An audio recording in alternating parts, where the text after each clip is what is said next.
Welcome to The View from the Front. My name is Stan, and this is the August 17th edition. Today is going to be a great show, but it's going to be a little bit different than normal. I ended up having to work many hours of overtime this week with my day job, so did not get the scheduling that I wanted. So it's not going to follow the typical format that we prefer with the show. But what we're going to do today is the following. We're going to begin with an update on the Ukrainian counteroffensive across the entire front, kind of going into some detail on that. And then we're going to share some excellent analysis and reporting from one of the best reporters in Ukraine, a gentleman by the name of Christopher Miller. He's been covering Ukraine for 13 plus years, mostly for the Financial Times. He's also recently written a book. He's also lived in Ukraine for 10 plus years. So we're going to share a few segments of a recent interview that he did, and these segments are going to share just a few things that I thought were really unique. First of all, dive into a bit of President Zelensky's background. Then Miller, I'm going to share a section where he goes into some of the background on Ukraine's military, how it's kind of a hodgepodge mix of equipment and units. And then I'm going to share a section where he discusses the way that the Ukrainian government has dealt with trying to get additional financial assistance and requests. And then there will be a bit about Miller sharing how the danger of a frozen conflict that kind of becomes a stalemate, and then an update on how he sees the counteroffensive going and the challenges. So really good stuff from him. And then just out of pure coincidence, I had recorded the motivation and wisdom section on Monday before work got crazy with all the overtime, and it ended up being a longer and better section than normal, so there will be a longer and better section of motivation and wisdom. But the one thing missing from today's show is I did not get a chance to record a section about our U.S. military and some of the units happening around the world. Now, there is no major news or deployments going on other than the USS Bataan continues to move toward the Persian Gulf, toward the coast of Iran. We covered that in detail last week and the previous week, so no update there other than they are getting closer to that. But I hate not having that section in, but we do the best we can do, and so I don't have that section this week, but still a great show, so stick around. I think you're really going to enjoy hearing some of this stuff, especially the parts from Miller, and especially the part at the end of the show with the motivation and wisdom. It's a really good section this week.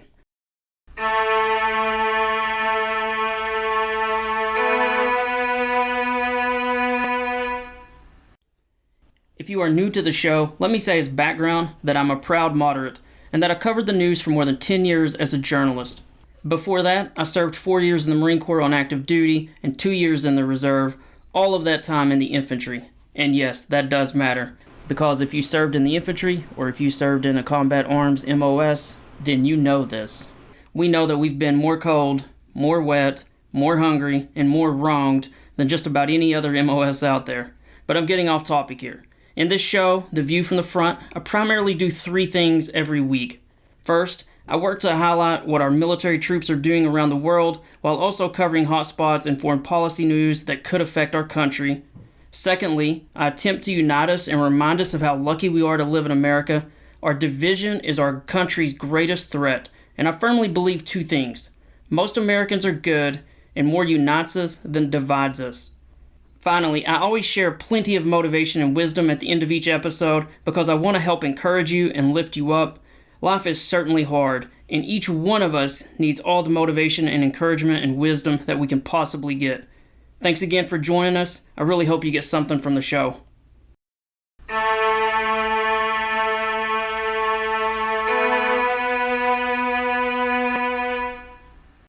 I will begin this episode by discussing an update on the counteroffensive.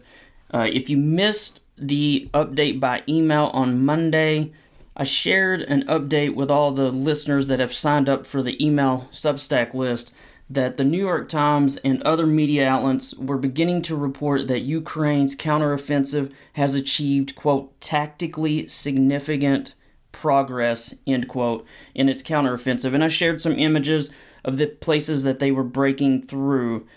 Pretty big news because we haven't seen that for several weeks, obviously really more like 2 months or more now, but it has begun. to become tactically significant, as the New York Times said. So, two quick things on that front. First, if you haven't signed up for the Substack list, make sure you do, because I will be sending additional updates by email. Those are faster to send out than to try to record a podcast. Make sure you sign up for that, stanrmitchell.substack.com, stanrmitchell.substack.com. Probably be sending another one out, possibly tomorrow being Friday, maybe Saturday or the weekend. We'll see, just depending on how fast the breakthroughs happen. But let's actually go into some detail on what's happened since Monday. Again, if you didn't see the images and some of the video I shared of retreating Russian troops, some of the video of the tactical successes, I'm putting the link in the Substack notes. So go there, click that. I think you'll want to see it if you did miss that.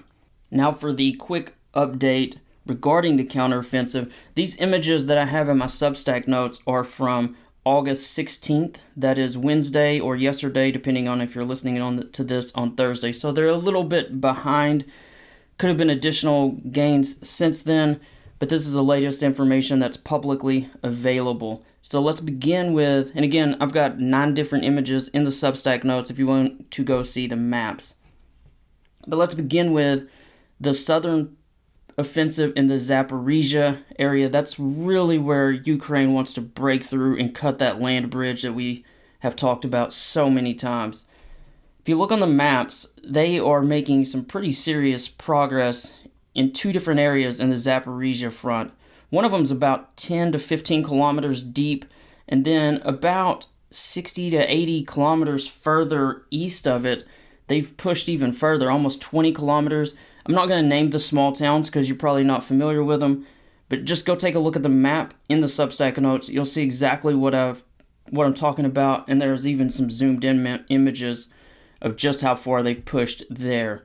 Moving from there, last week, as a reminder, I talked about that near Kherson, which is further southwest, there had been some push across the Dnipro River, and some Ukrainian forces were there. Now, Russia appears to, according to the Institute for the Study of War, push those troops back. So a lot of people were surprised by that anyway, because Ukraine has been doing deep raids across the river and having some success. So it seemed odd that they were trying to hold ground, but they did appear to hold ground for a few days. It seems like, according to the latest information, they've been pushed back. That's a little disputed. Russia's saying they are definitely pushed back. Ukraine has never really said it was a bridgehead anyway. No one is really sure exactly what happened there, but at least a company of Ukrainian Marines held ground for several days. For some reason, no one's really sure why, but at least held ground for several days under heavy artillery bombardment from Russians, as well as a Russian counterattack. But it seems like they've moved back to the Ukrainian side of the river for now. So I think Russia has pushed them back, but it's still kind of gray. It's, Ukraine isn't exactly publicizing what they are or not doing. Moving back toward the Zaporizhia area, and then further up toward the north and further part of the eastern part and near Bakhmut, there are 3 different places actually, where Ukrainian troops are pressing in and gaining ground. So they're additionally making gains there as well.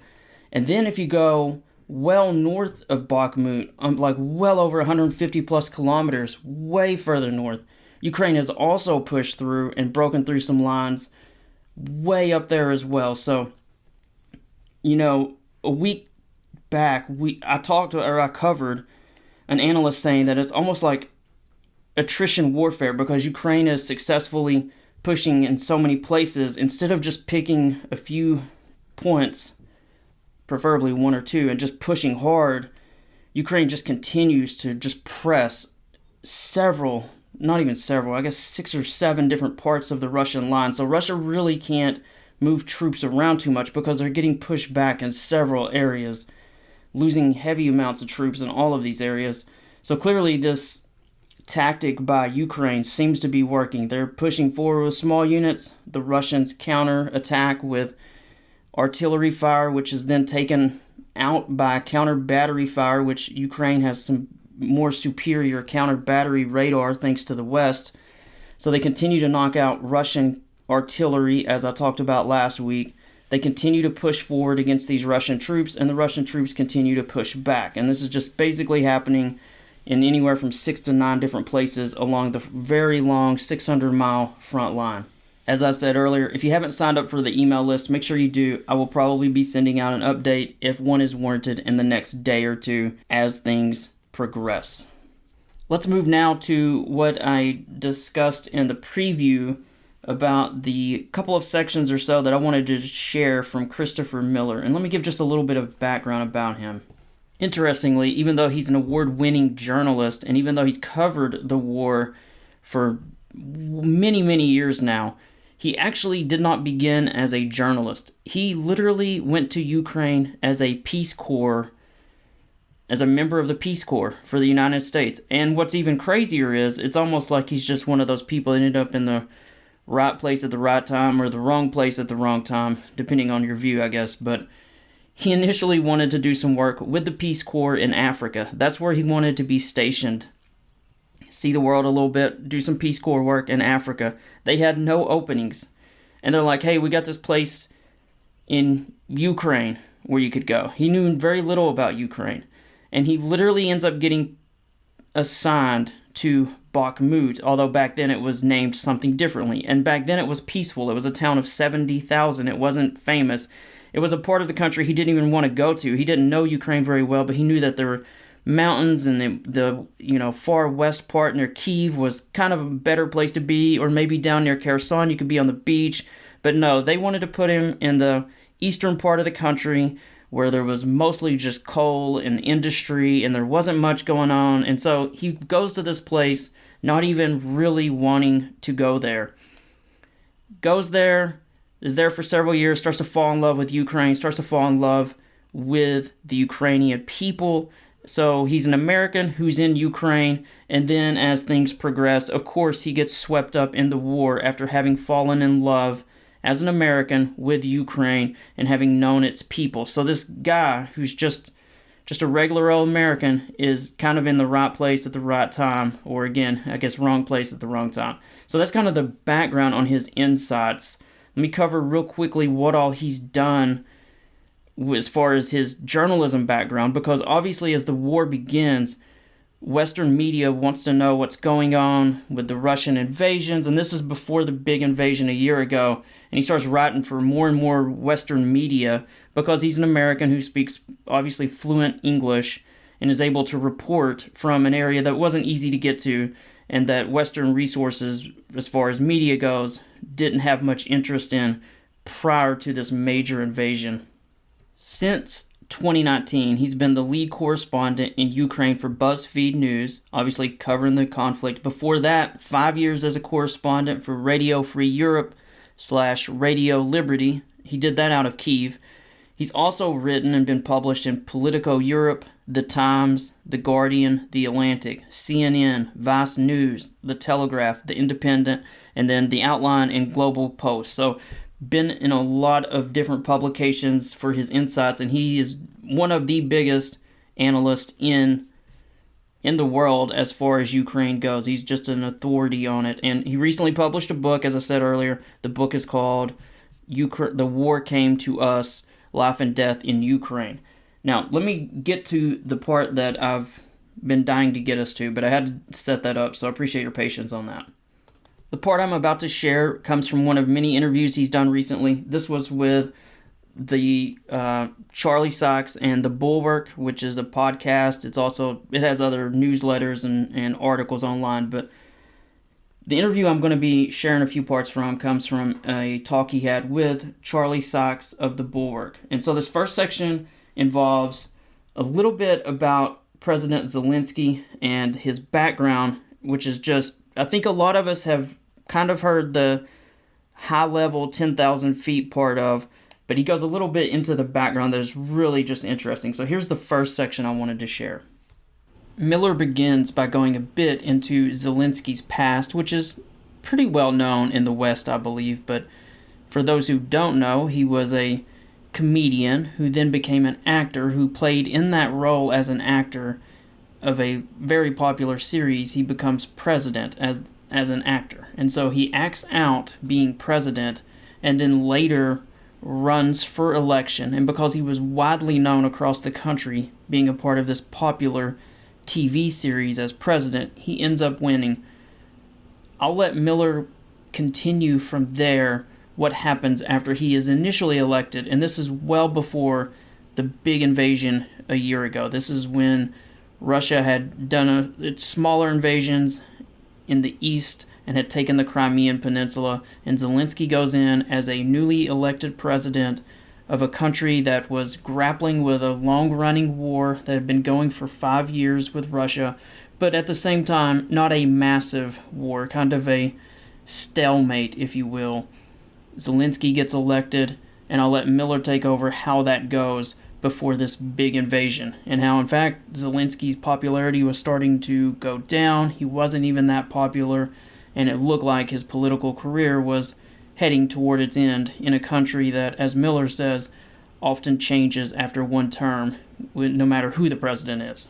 Here's Miller. And he begins by saying that it was hard to take Zelensky serious at first because, hey, this guy was literally an actor, and before that a comedian. So how do you take someone like that serious? It seriously at first because, he had no political experience. This was a country where it really had an old guard political class that still was very influential.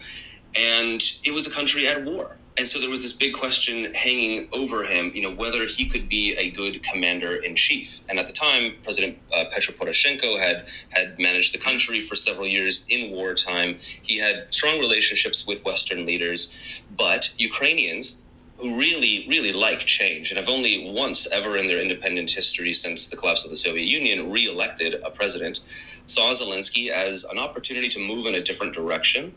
He was, certainly campaigning on populist messages, and people were fed up with the sort of militaristic nationalism that had emerged in the latter part of the Poroshenko administration. And Zelensky actually campaigned on the issue of finding a solution to the war, to Russia's war against the country. And so they felt as though, this is an opportunity perhaps to maybe find an end to this war that at that point had been, going on for more than 5 years after he was elected. Mm-hmm. And so he became this president. He was widely popular. He earned more than 70% of the vote in the presidential election. Mm-hmm. But in Ukraine, as often is the case, his star faded over time when he couldn't produce many of the results that he had promised on the campaign trail, the biggest of which was finding an end to this war. So then we get to February 2022, and of course, he makes what I think and many Ukrainians believe is the most important decision of his political career, and that was to stay in Kiev.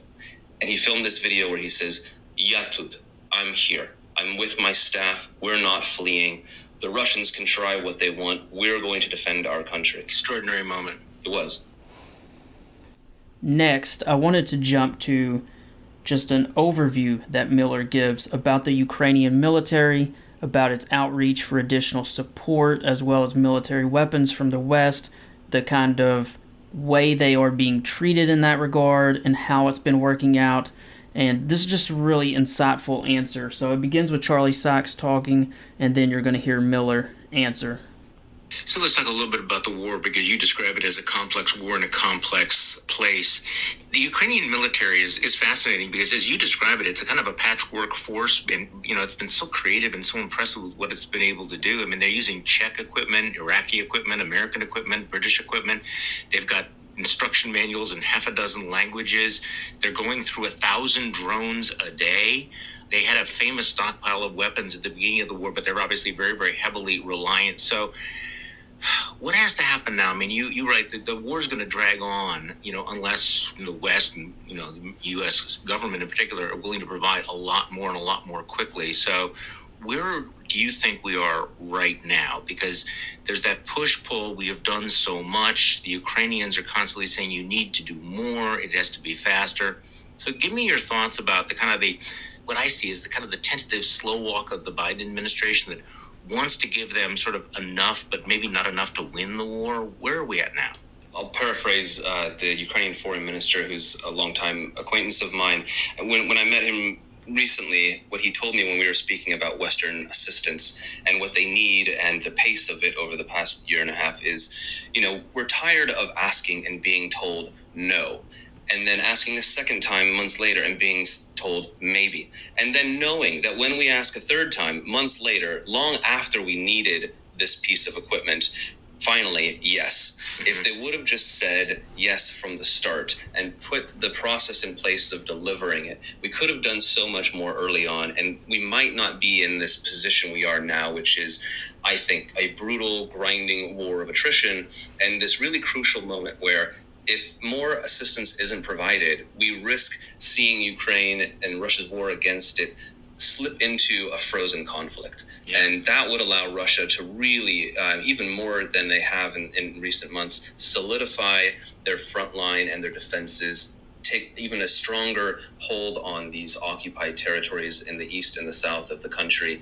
And also, we'll be coming up against a presidential campaign in the United States where Ukraine, of course, where Ukraine risks becoming a political issue. And the Ukrainians do not want to see that happen because, traditionally Ukraine has seen bipartisan support in the United States, and with the candidates who are running, particularly President Donald Trump, the Ukrainians are very skeptical of him and worried about the amount of support. Justifiably so. Right, because they don't want a replay of 2019 when then President Trump dangled military aid over the head of Zelensky, asking him to do him political favors. And so there is this concern that, if the Ukrainians do not get a lot sooner, this could, slip in again into a frozen conflict. And, they just don't have the capacity right now to produce enough shells and weaponry on their own. They're heavily reliant on the West.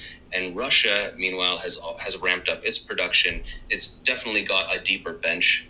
There is 3 times, if not 4 times, the amount of people in Russia. If Vladimir Putin wanted to call up a mobilization or send more troops in, he would likely be able to do that. And, he has shown no indication of stopping until he achieves his goals of seeing Ukraine broken apart. And so that's what we're worried about now. Yeah. The final thing I wanted to share was Miller's take on the counteroffensive. This is a gentleman who's followed this as closely as anyone, and he also, like many analysts, is not super optimistic about the Ukrainian chances, although he does leave that option out there. So again, I've been optimistic from the beginning. I'm still optimistic. I mentioned that in the beginning of this episode as well, but there is the reality that I absolutely could be wrong on this, and I want you to hear his words as someone who's lived there and watched this as close as anyone. The status of the long-awaited counteroffensive, we don't hear a lot about it. It appears to be going slower. There are occasional reports of breakthroughs. You're watching this much more closely. Has the counteroffensive been a disappointment, or were our expectations excessive? The expectations were excessive. The Ukrainians were expected to carry out, almost the impossible against the second largest and most powerful military in the world, supposedly, right? They were told that they would need to conduct a very complex combined military forces operation with artillery and infantry and armored vehicles, and without air support. The Ukrainian Air Force is not nearly as big as Russia's. They do not have air superiority in their country, and the West has, and the United States in particular, wanted Ukraine to conduct an operation in this manner, thinking that it could provide its best opportunity to wrest back occupied territory. But it's an operation that the United States itself would never conduct without air superiority. And exactly. The counteroffensive did get off to a rough start. Yeah. The Ukrainians lost a lot of Western-provided military vehicles. They've lost hundreds, if not thousands, of soldiers in the past 2.5 months since the start of this counteroffensive. They've committed a lot of their Western-trained and very experienced soldiers. They're having to use reserves at the moment, and they're still not having a lot of success on the battlefield. That's largely also due to the fact that Russia had months to prepare its own defenses for this counteroffensive. This was a counteroffensive that everybody knew was coming. Right? It was really well telegraphed. The Ukrainians had no choice but to launch a counteroffensive at some point. So the Russians spent months digging trenches, mining fields. The country is now the most mined place in the world because the Russians are spreading so many mines. I was down on the front lines just a couple of weeks ago. The soldiers were telling me that they would come across minefields that were so dense that within 1 or 2 square meters, they would find as many as 5 mines at a time. I think that the counteroffensive, it has not gone the way the Ukrainians have wanted, of course. I don't think that they have much of a choice other than to continue pounding away at Russian front lines and trying to achieve a breakthrough. Right now, it does look as though, they are going to continue to struggle to do that. They're expending a huge amount of weaponry and ammunition at the moment, but they still have forces that they haven't yet committed. So I wouldn't count the Ukrainians out. Around many turns, we've seen the Ukrainians outperform our expectations, and they do have this really uncanny ability to overperform and to surprise us. And so I think that we should continue supporting them and certainly not count this counteroffensive out yet. You put your finger on it, though, that offensives like this usually rely on air support, and we would never try an attack like this without air superiority and air support, and that has been lacking. Of course, the Ukrainians have been saying this for months: give us the air support, and apparently that's going to happen, but it's been delayed and it's been slow. Hopefully you guys enjoyed that insight from Christopher Miller as much as I did. I wanted to definitely share that with you guys. Now, we're going to move to the motivation and wisdom section right after this break.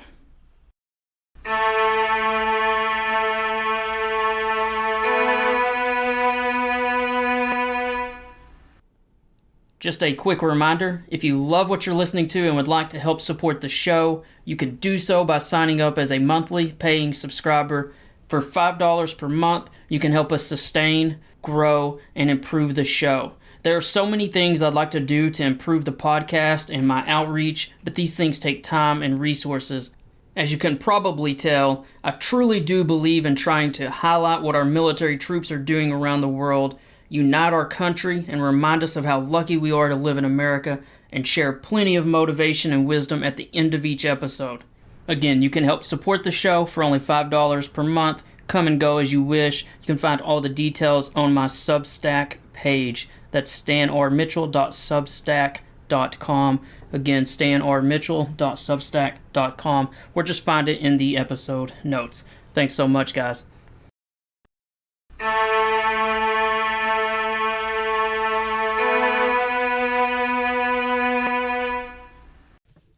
We're going to begin the motivation and wisdom section with a little pep talk, because someone out there needs to hear this.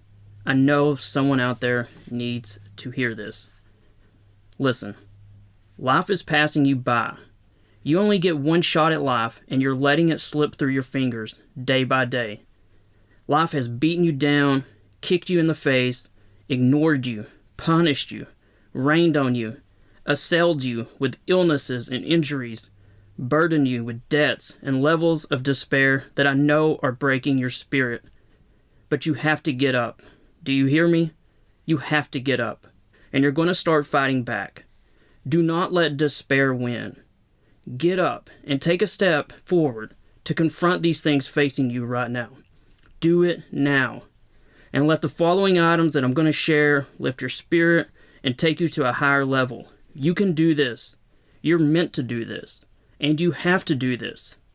For yourself, for your family, for your Creator.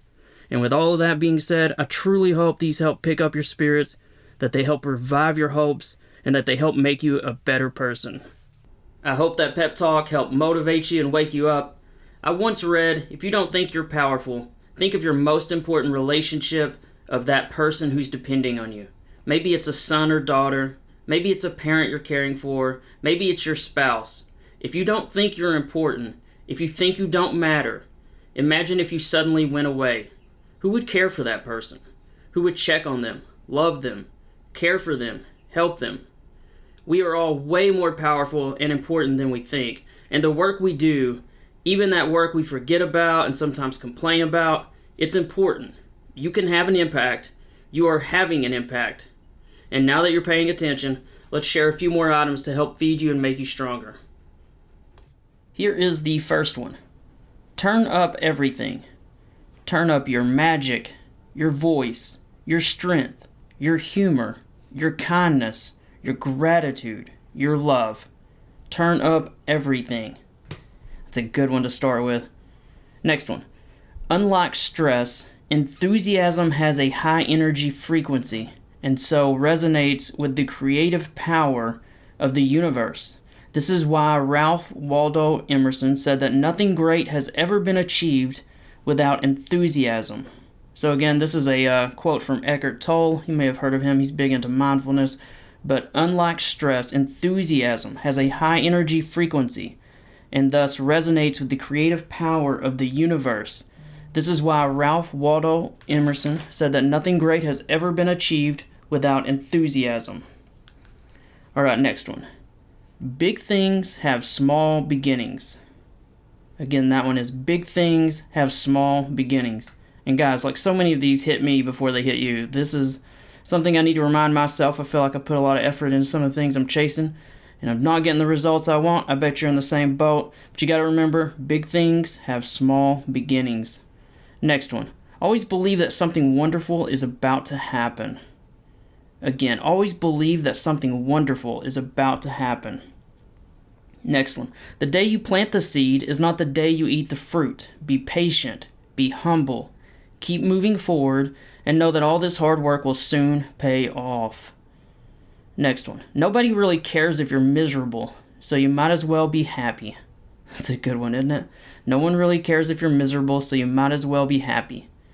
Next one. One of the things I learned the hard way was that it doesn't pay to get discouraged.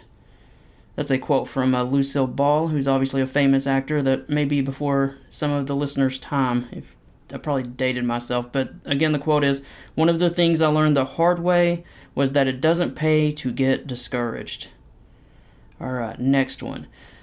I saw, and this is kind of a wisdom one, I saw that you were perfect, and so I loved you. Then I saw that you were not perfect, and I loved you even more.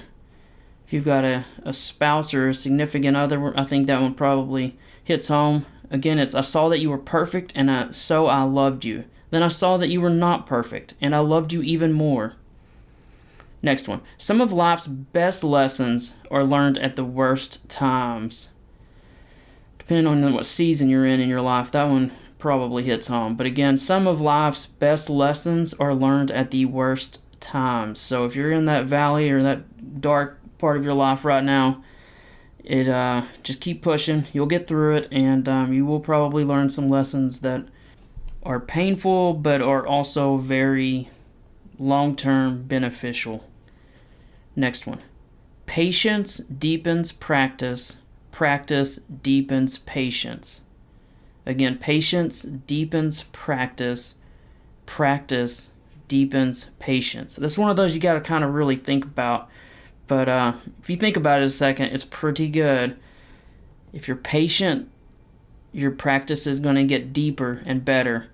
And if you practice, your patience and understanding that you're not at that goal yet is going to be strengthened and become more resilient. Again, patience deepens practice. Practice deepens patience. Next one. You can't go back and change the beginning, but you can start where you are and change the ending. Again, you can't go back and change the beginning, but you can start where you are and change the ending. Next one. Train your mind to be stronger than your feelings. I feel like we do one on somewhat similar to that almost every week, but it's just so important. Don't listen to your feelings. Your feelings are wrong. They're always wrong. You wake up, you don't feel good, but you get some coffee, you get a shower, you feel better. Your feelings were lying to you. Nothing changed in your situation. It was just your feelings. So train your mind to be stronger than your feelings. Start where you are. Use what you have. Do what you can. That's the next one. Start where you are. Use what you have. Do what you can. Next one. An unproductive minute can turn into an unproductive hour. An unproductive hour can turn into an unproductive day. So always be aware of your actions and do what you actually have to do. That should hit everyone. If you are not sometimes spending too much time on TikTok or one of the other endless apps on your phone or Netflix or whatever the latest thing you're watching, you got to be careful with that stuff because it can grow and become a bigger addiction. So again, an unproductive minute can turn into an unproductive hour. An unproductive hour can turn into an unproductive day. So always be aware of your actions and do what you actually have to do. Next one. If you don't love it, you'll never be great at it. Do what you love. Be devoted to your craft. Show up and do the work one day at a time. Again, this one is, if you don't love it, you'll never be great at it. Do what you love. Be devoted to your craft. Show up and do the work one day at a time. Next one. Find out who you are and be that person. That's what your soul was put on this earth to be. Find that truth, live that truth, and everything else will come. That's a great one. I'll read it one more time. Find out who you are and be that person. That's what your soul was put on this earth to be. Find that truth, live that truth, and everything else will come. Next one. Why put off until tomorrow what you can do today? What you can do today, why not do it now? Later is the enemy of success. Next one. Before you can succeed, you have to believe you can succeed. Again, before you can succeed, you have to believe you can succeed. Next one. Guard your big goals from small thinkers. Again, guard your big goals from small thinkers. And this is one that, depending on what you're trying to do in life, is so true. Because all the little things I'm trying to do, like they make no sense in the short term. The podcast doesn't have thousands of listeners yet. There are no sponsors. There's not much money in it. Same thing with the books. They're not where I want them to be. But again, you have to guard your big goals from small thinkers. Again, I read a great quote many years ago that I still haven't forgotten, but the riches and benefits of a journey are not at its beginning or in its middle. They're at the end. So you got to always keep your mind on the long-term goal, not on you're halfway there and the route is terrible and nothing's going as planned and you're like, well, maybe I should just go back. That's not the answer. Next one. It's a slow process, but quitting won't speed it up. Now, I've used that one, I think, a month or two ago, but I came across it, and every time I read it, it hits me, and so I just throw it back in to use it. It's a slow process, but quitting won't speed it up. Let's now do 2 from the Bible. The first one is, may the Lord bless you and protect you. May the Lord smile on you and be gracious to you. May the Lord show you his favor and give you his peace. That is from the book of Numbers, chapter 6, verses 24 through 26. Again, may the Lord bless you and protect you. May the Lord smile on you and be gracious to you. May the Lord show you his favor and give you his peace. All right, here's the second one. The Lord your God is with you. He is mighty to save. He will take great delight in you. He will quiet you with his love. He will rejoice over you with singing. That is from Zephaniah chapter 3, verse 17. Again, the Lord your God is with you. He is mighty to save. He will take great delight in you. He will quiet you with his love. He will rejoice over you with singing. I always like to end with this one. Be the reason someone smiles. Be the reason someone feels loved and believes in the goodness of people. I always think that's a good one to end with. And with that, thanks for joining us this week on The View from the Front. As a reminder, please be kind and try your best to love your fellow Americans. So many men and women have sacrificed, fought, and died to keep this country together the past 240 years. Please work daily to unite our country again. The vast majority of Americans are decent, loving, great people. Also, please try to be a better person each and every day. Try to be kinder on social media and how you interact with others with whom you disagree. For those who are listening for the first time, let me say a bit more about myself and the podcast. My name is Stan R. Mitchell, and I'm a prior infantry Marine who dropped the sword and picked up the pen. After joining the Marine Corps at the age of 17 to serve 4 years in the infantry, I exited military service, earned a degree, and spent 10 plus years in the news business, initially as a reporter, but then going on to start a weekly newspaper in Oak Ridge, Tennessee. What can I say? Anyone crazy enough to start a weekly newspaper at the age of 27 is probably a dreamer and an optimist, and I confess that I'm both. I owned that weekly newspaper for 9 years, from 2004 to 2013. But once it was clear that owning a newspaper wasn't the best path to financial security, I went on to become an author. To date, I've written 12 books, and while it's true I'm still writing, I'm now here as well, a once-a-week podcaster who's still in love with both this country and the news. And I see this podcast as a small way to continue serving our country, doing my best to inform and unite us in a time that we're as divided as we've probably been in 100 years. I don't claim to have all the answers, but I do think that much can be gained from discussing these issues and creating a community where we intelligently discuss the troubles confronting us, and where we work to come closer together and respect each other's views with more patience and kindness. A house divided cannot stand, and I strongly believe that more unites us than divides us. I will not remain silent while politicians, seeking their own personal gain, try to throw gas on a dangerous fire, doing their best to tear apart this country so that they can advance to a higher office. We face great challenges as a country, but America has stood together for more than 240 years, and it's only together that we can pass on a better future for our kids. So let's get a little better informed, and let's work to get a little more united as a people. Thank you for being patient and allowing me to share that monologue. I think it's important people hear what I'm about, and I think it's also important my regular listeners hear this message enough that it sinks in, that it affects what they believe, that it affects how they act. We need to hold and cherish the beliefs that got us here today. Beliefs such as kindness, patience, and a strong belief that our best days lie before us. These are the beliefs that got us to this point, and they're also the beliefs that will get us to a brighter future. Thanks again for your patience and for listening. I know it's not the sort of fast-paced, really hip, Twitter-friendly, TikTok-cool message that fits most podcasts that go viral, but maybe we've got a few too many podcasts that are like that. Maybe we need to go back to something deeper, to something firmer and more solid, to something we can build a foundation from, and that's what I'm offering. Now, we're almost to the end of the show, and I'd be a fool not to mention my books. I write fast-paced books, and when I say fast-paced, I mean like really fast-paced books. And if you read the reviews, people say they are gripping, compelling, and full of twists and turns. I've written 12 books to date, and I've been fortunate to have sold more than 70,000 copies. And guys, these are independently published. There isn't some big company pushing these. These are straight up word of mouth sales. So if you're one of those who've bought a book or more than one book, thank you so much. I really appreciate that.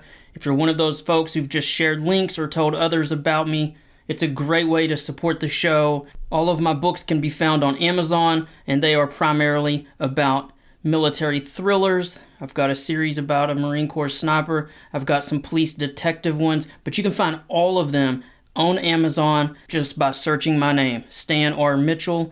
Make sure you include the R. You will find them no problem. You will see they all have averages of more than 4+ stars and thousands of reviews on them. So they're great gifts. They're also great for yourself if you're interested in them. So thanks so much, guys, for sticking it out with me. I hope you got something from the show, and I look forward to seeing you guys here, same time, same place, next Thursday.